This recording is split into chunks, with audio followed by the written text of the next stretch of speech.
Hey everyone, Alan Dev here again. Today I'll be doing a Sliger S640 build, and in this first footage here you'll see me comparing it with the Cerberus X, which was its predecessor. The new case, which is called the S640 now, is an eATX size, and it's a little bit bigger, but it's not a whole lot bigger. You can fit an Octobyte D15 cooler, which was my main reason for going for it. I'll still be using the Cerberus X in another spare build, but I just wanted to get some shots of how big it increased in size here.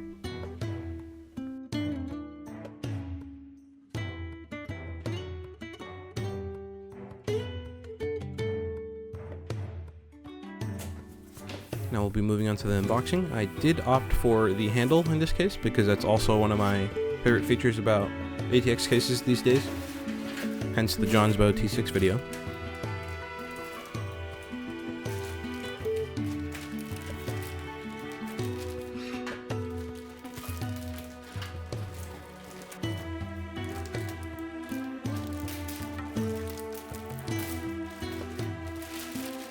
I think they were working on this case for about maybe 5 years, probably less than that, but I remember I was interested in it or heard rumors of it in 2022.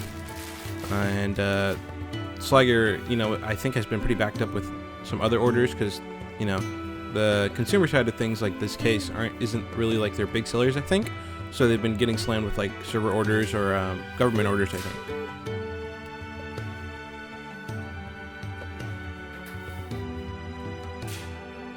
Now, after taking off the panels and doing a little inspection, I noticed the case came inverted, and the inverted layout by default. So, in the later clips, you'll see, I don't think I recorded myself doing this, but I'm pretty sure I re-invert the case so it's standard, I/O in the back, and not motherboard upside down.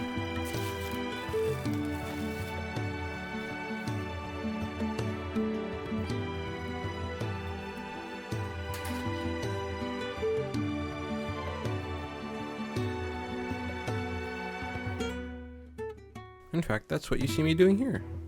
Nice. It's a nice thing that a lot of the screws in the case are removable.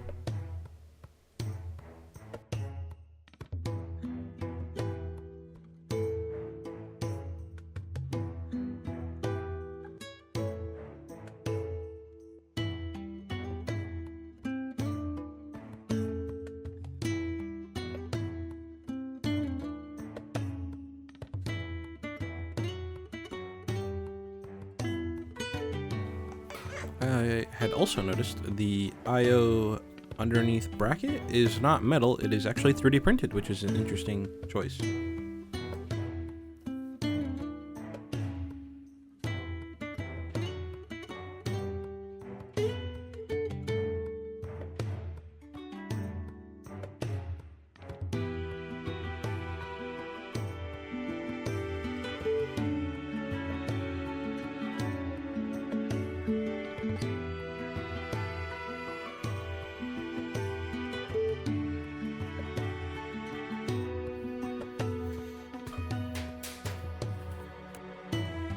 At this point, we are ready to assemble since I have the case in the right orientation that I want it to be in.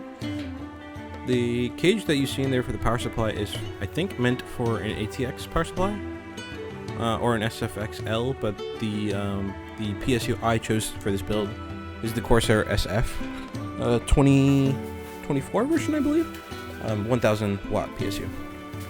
So I won't be using that.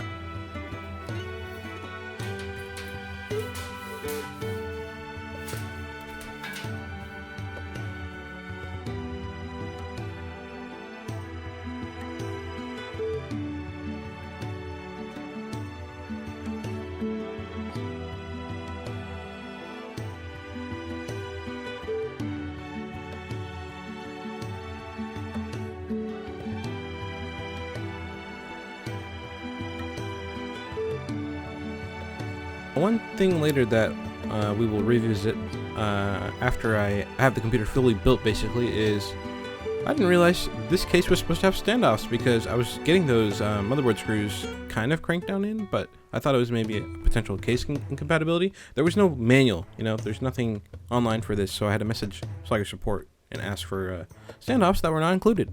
I also took this time while I had it assembled to add these fan grills to the top fan and the side fan, so wires would not be hitting that.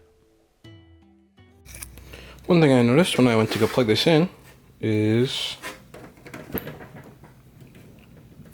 let's get this to focus here.